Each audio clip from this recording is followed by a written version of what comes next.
We now want to talk about some properties of sinusoidal functions with time. All right, so if something is varying sinusoidally through time, then it's going to share some of these basic characteristics. So imagine that I have a sine graph here, and my displacement is on the y-axis and time is on the x-axis, and it initially starts at the equilibrium position, and then it oscillates through, and we're just going to look at this one cycle here, okay?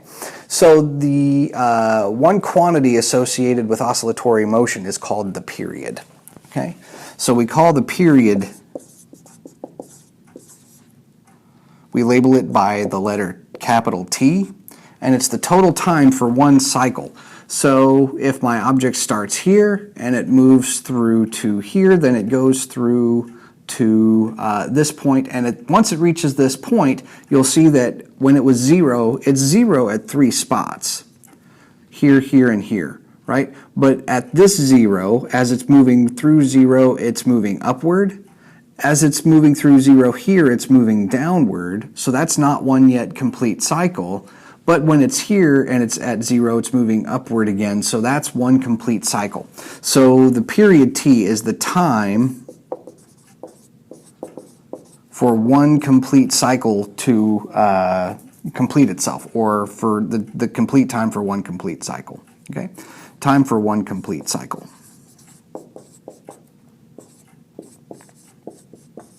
Okay, it's the time for one complete cycle.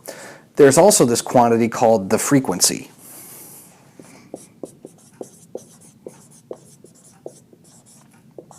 And we denote it by F, and it is the number of cycles per unit time.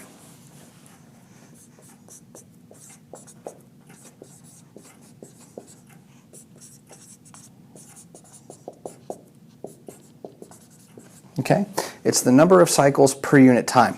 And finally, we have the angular frequency, and that's what omega is.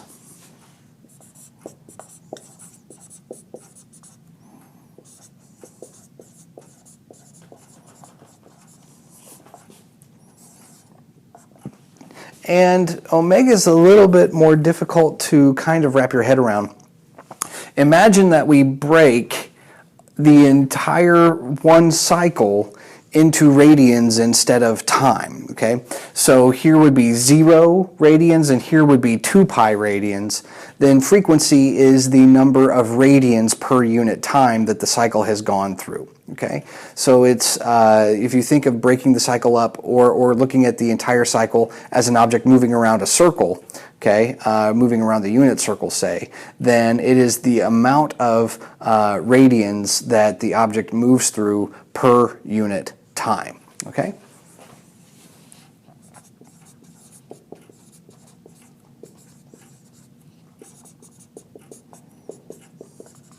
Okay, so we have the period, which is the time to complete one cycle, the frequency, which is the number of cycles per unit time, and the angular frequency, omega, which is the number of radians per unit cycle. Okay, so we're going to summarize these just a little bit here. And we'll say that T gets units of seconds in SI. The frequency has units of hertz, or inverse seconds, okay? So immediately we can actually see that the frequency and the period are related to each other, and they're related through the fact that they're reciprocals of one another. So if I take the reciprocal of my period, then I actually get my frequency. If I take the reciprocal of my frequency, then I actually get my period, okay? And omega has units of also hertz, or inverse seconds, but the fundamental difference here is that, remember, omega measures radians per second, not cycles per second, okay? So there's a few useful relationships, and I've already alluded to one of them, and that is that the period and the frequency are reciprocals of one another. So T equals 1 over F. But the angular frequency is related to the normal frequency. I'll put omega on this side. My angular frequency omega is related to my regular frequency via a factor of 2 pi. Okay? So omega equals 2 pi f.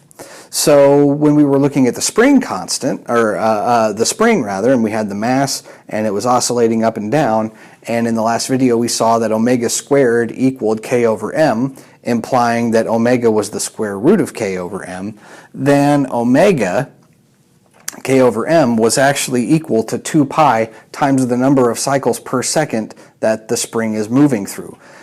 That may not make too much sense at this point, but we will have a more powerful statement in just a moment, and then that statement will hopefully make a lot more sense and something that is even more observable, okay? And that is, if frequency and angular frequency are related by 2 pi, and t is equal to 1 over f, then if I solve for f, right, if I solve this for f is equal to omega over 2 pi.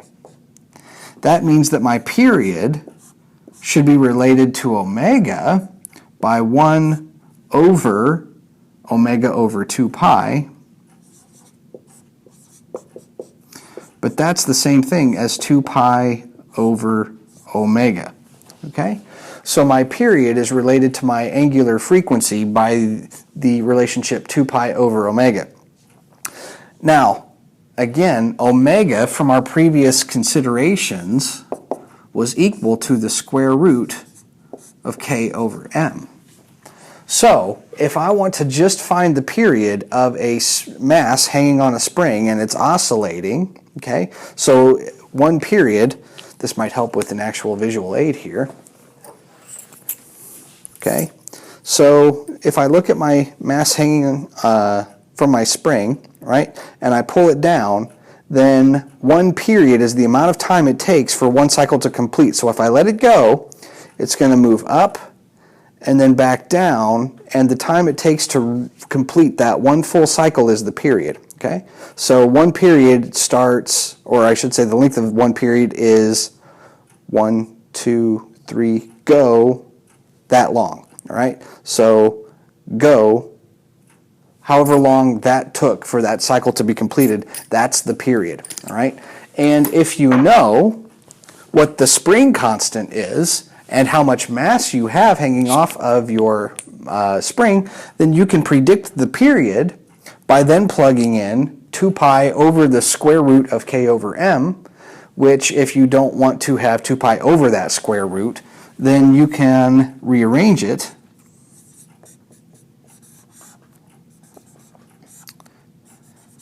to be the square root of m over k. So this gives you a directly observable quantity that you can measure, right? If you take a spring and hang a mass from it and you let it go and it oscillates, you can very easily measure this period of that system with a stopwatch. And that's probably the most easy thing to grasp rather than some of this mathematics, and whether or not the ideas of frequency and angular frequency make a lot of sense. The amount of time it takes for one cycle to complete itself often makes a lot more sense, and then from that and thinking it through and spending some time with these relationships, then the ideas of frequency and angular frequency usually start to make a little bit more sense. Okay, so that is that, and in the next video we'll talk about the velocity of an object under Hooke's law.